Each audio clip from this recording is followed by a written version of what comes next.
So when you think about a cyber attack, what comes to mind? Probably a frantic, high-speed assault, right? A hacker just hammering away at a keyboard, smashing through digital walls in a matter of minutes.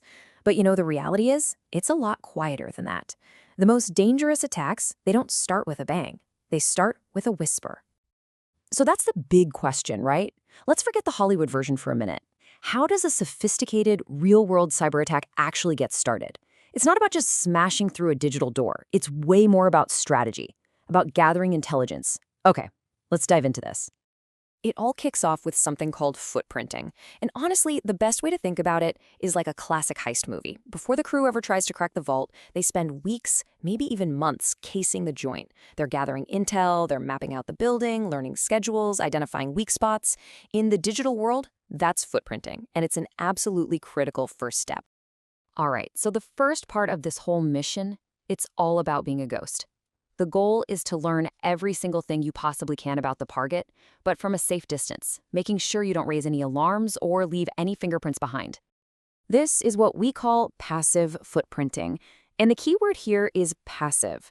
It means the attacker never actually touches the target's network directly. Instead, they use information that's already out there, publicly available, the same stuff journalists or researchers might look at. In the intelligence community, they call this OSINT, or open source intelligence. And believe me, you would be absolutely stunned at what's just out there for the taking. And what's really wild is how simple some of these tools are. Take Google, for instance. Using special advanced search queries, some people call them Google Dorks, attackers can find things that companies never ever meant to make public. We're talking about internal company portals, hidden login pages, even sensitive documents that were just accidentally left exposed. But this search, it goes way beyond just websites. There's a tool called Shodan, which is basically a search engine for devices. It crawls the internet and indexes everything from massive corporate servers and webcams to industrial control systems. An attacker can use it to find something very specific, like a company's VPN server, and then check if it's running old, vulnerable software. And just like that, they might have found a way in. You ever wonder if anything you put on the internet is really gone forever? Well, meet the Wayback machine. It's a massive archive of websites, and it lets an attacker do a little digital time travel. They can go back and look at old versions of a company's website and find things like employee names, contact info, or technical details that the company probably thought they deleted years ago. Okay, now for something you would probably never, ever think of as a security risk. A simple job posting. A company puts up a listing for a network administrator, right? Well, that ad might mention the exact brand of firewall they use, the specific versions of their server software, all kinds of details about their network. To an attacker, that's not a job ad. That's a technical spec sheet handed to them on a silver platter. And this intelligence gathering isn't just about tech. It's about people, too. Using automated tools like theHarvester, an attacker can scrape social media sites like LinkedIn and pull down a list of hundreds of employees, their exact job titles, and what they do. This list, it's basically the foundation for the next phase of an attack, like a highly targeted phishing campaign. Okay, so let's hit pause for a second. Everything we've talked about up to this point, that's all passive. It's spying from a distance, with almost no risk of getting cut. But once an attacker has built up all that foundational intelligence, the mission changes. They're ready to move from just watching to actively probing. So now the spy is done watching from the shadows. It's time to get a little closer, to start rattling the doorknobs and checking the locks on the target systems. And this is active footprinting. The big difference here is that the attacker is now actually sending signals, little packets of data, directly to the target's network. Now, this can get them way more detailed information, but it comes with a huge risk. Every single one of those little probes could trip an alarm and let the defenders know that someone is snooping around.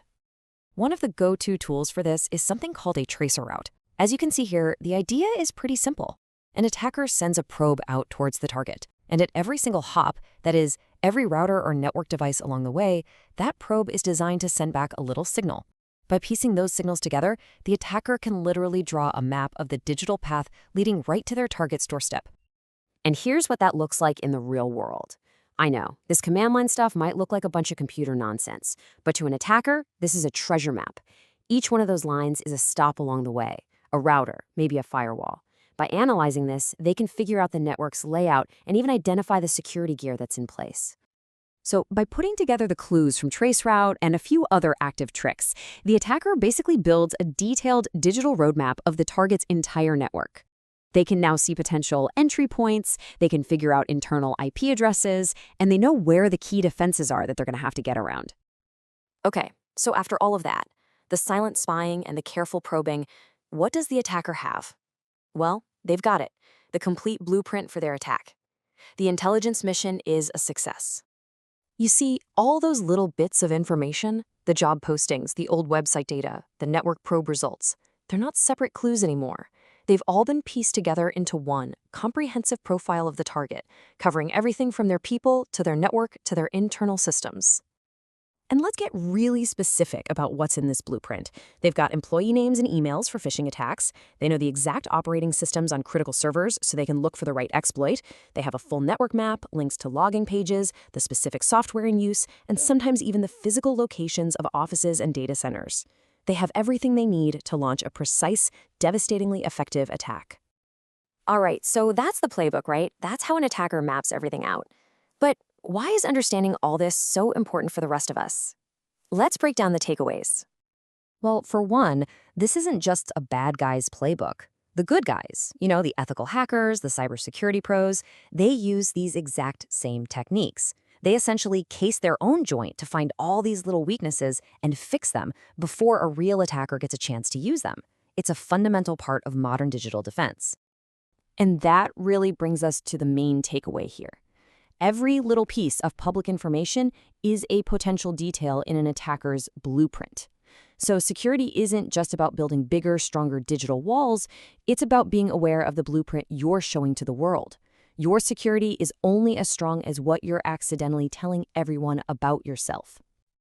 And that's the thought I really want to leave you with.